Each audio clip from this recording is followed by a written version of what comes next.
think we often associate storytelling now with visual mediums, with movies, with TV, but actually at its heart storytelling is done with sound.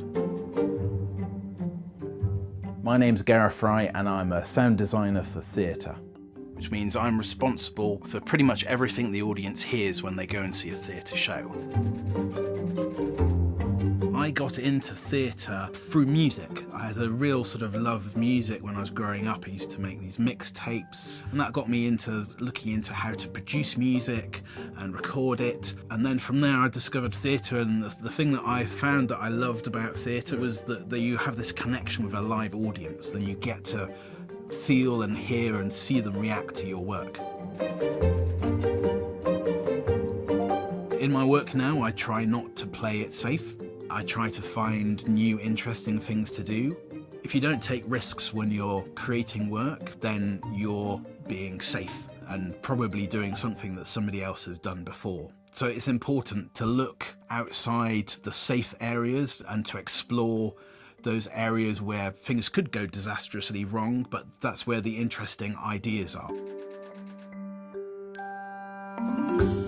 One of the things I learned at Central was about how to deal with things when things go wrong, because that's a really important skill in itself, and one I use a lot, even now.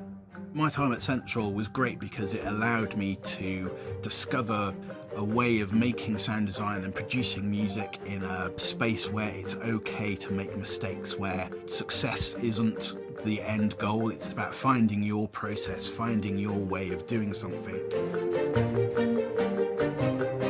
I work most often with a theatre director who will come to me with a show or some sort of story that they want to tell, and then we'll start discussing what the best ways are of telling that story.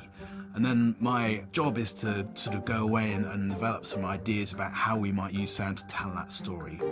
With directors that I've worked with a lot, they often give me a lot of space and opportunity to come up with those ideas, to test them against the performance and see whether they work. And that's sort of one of the big sort of things of developing a creative collaboration with a director and with other members of the design team. It's building up the trust in each other. These creative teams form, and this is quite a common thing that you have, you know, not just a director, but they'll bring a whole team of people with them to making a production that they've worked with lots. And that's how I came to be working on Harry Potter and the Cursed Child, working with director John Tiffany.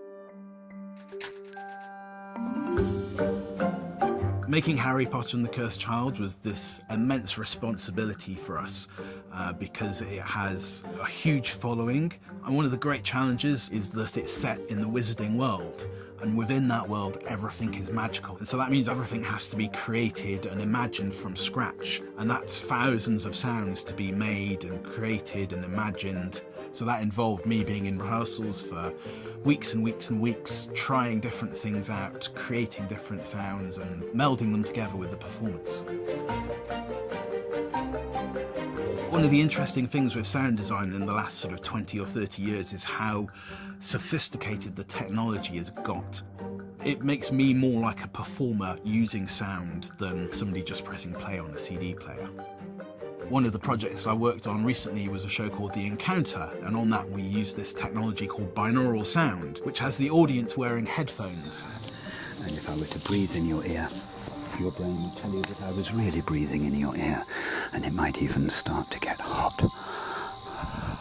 We've gone out with a binaural head, which is a special type of microphone that looks like a human head and has microphones in its ears. And we were able to take that around the Amazon rainforest and go to the London School of Tropical Medicine and record these swarms of mosquitoes so that we could play them back to the audience in the theatre environment and for them to hear those sounds as if they were in the Amazon rainforest or surrounded by a swarm of mosquitoes.